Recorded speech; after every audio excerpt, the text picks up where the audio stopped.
to be vaccinated. Time now for my political panel. Liberal MP Tim Wilson and Labor MP Anne Ali are both my guests. And I'll start with you, Tim Wilson. I want to pick up where I left off, actually, with Kim Rubenstein, because she made some interesting points about conflict of interest, that collective responsibility of the Cabinet in deliberations on certain issues would be affected because of the kind of delegation of roles. Doesn't this complicate things if you're just carving out parts of Christian Porter's job? Well, I don't think so. I mean, it's quite common in all roles where if somebody has a conflict of interest, they declare the conflict, they remove themselves from discussions on these matters, and discussions go on. I just think that, you know, there are plenty of reasons you can come up with about why one thing should be done or another thing should be done, but there are ways to deal with it. They're standard processes. They've been done before. They'll be done again, and I don't see that this is a significant barrier or problem to him continuing to do his job and making sure that we manage it in the same way that if the conflict of interest occurred in any other circumstances, the same would apply. Anne Ali, is it sort of standard process that you manage conflict of interest this way?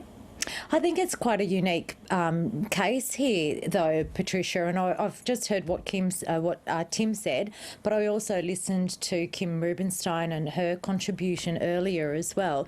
Yeah, I think what we're talking about here is the Attorney General, the highest law officer in the country, and you can't have a one-size-fits-all around conflict of interest here.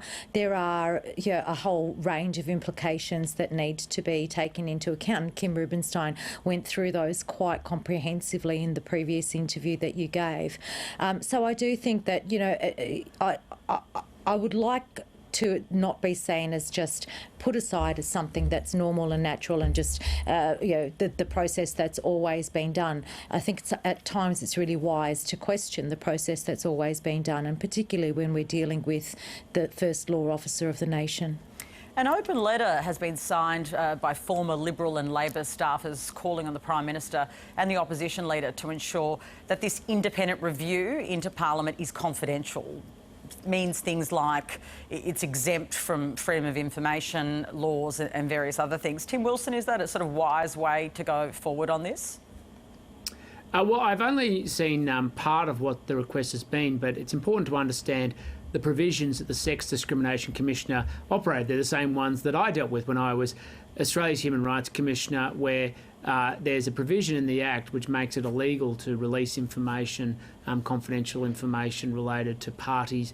So I suspect that there's already quite strong, there are very strong protections in the law already, but if there's a legitimate concern, of course it should be considered and clarified to give people confidence, because I'm sure this is the same for Anne. If people have had genuine issues of workplace harassment, then they should come forward as quickly as possible, and we should provide the vehicle for them to do so. But I actually do think that the law already gives that protection. But if we need some clarity, then I have no issue with some confirmation being provided. Anne Ali, is it already covered, or do you think we need to do more? No, I don't think it is covered. I think that there needs to be an assurance that this process will be non-FOIable, and that women can have confidence in coming forward, that their information, their stories that they're going to hopefully share quite generously are not going to be FOI'd.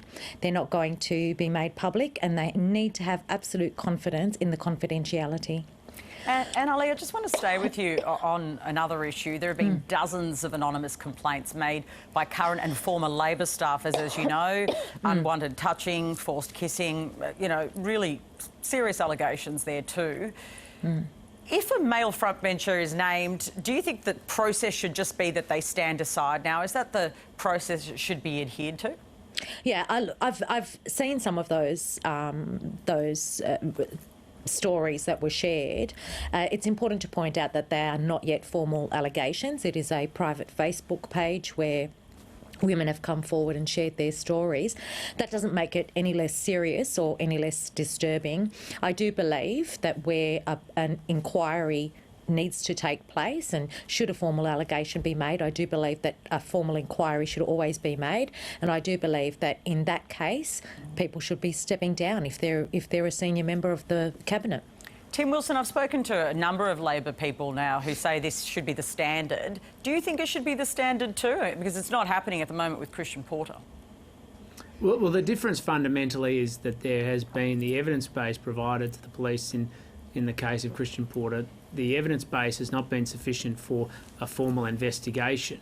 And so at some point, if the police aren't prepared to investigate, and if at any point anybody has further evidence, they are welcome to provide it to the police to reopen that. Then at some point the issue or the allegation effectively expires. And so, and that would be same true if there were Labor members of Parliament or there were staff from Labor members of Parliament circulating content on Facebook pages, and that led to an investigation. Then at some point, if they weren't found to be substantiated, that they can move on and the allegation expires. And so that's where we are now at this time. In all these cases, and of course if people have allegations to bring forward, they should do so. And Ali, I suppose the word expired is an interesting one there, because clearly in this case with Christian Porter, we know this woman has died, so it's really difficult actually for the police to pursue it. Yeah, but there are, you know, would this stand up in an Australian workplace? If somebody was accused of an alleged crime, would it stand up in an Australian workplace? I don't think it would. I think that in Australia we have a standard that we adhere to, and that standard should also be adhered to here in our Parliament. I have stated that I think there should be an inquiry separate to, and the fact that the police have chosen not to go forward with the allegations does not preclude the Prime Minister from calling an inquiry. That would, of course, give Mr Porter the opportunity to clear his name as well. So, yeah, until that happens, this is going to linger. It's going to hang around, and it will be trial by media, and it will be trial by presumption, and people will be left to make up their own minds. There needs to be some way of clearing this and dealing with it once and for all. That's the problem, isn't it, Tim Wilson? Wait, I'll just ask the question instead. Isn't that the problem, though? It continues to be just something that can be discussed in a kind of sometimes, loose way on panels like this, rather than there being a formal investigation that can actually test some of this evidence.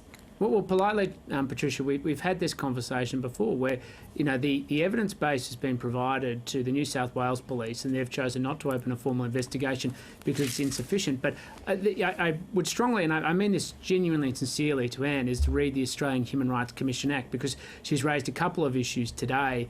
One is that concern around FOI ability of people who are giving confidential testimony. Under the Australian Human Rights Commission Act, you can't FOI that content. Secondly, is around the suggestion that this occurred in the workplace, and you had a workplace harassment discrimination act, provision. If you go and read the Australian Human Rights Commission Act, you wouldn't be able to make an allegation without a complaining party, which would lead to an investigation. So these are false equivalents.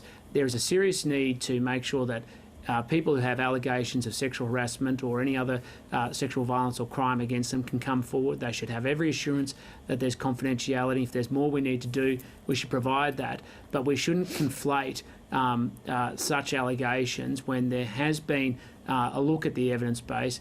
The police have looked at the basis for an investigation and decided not to pursue it.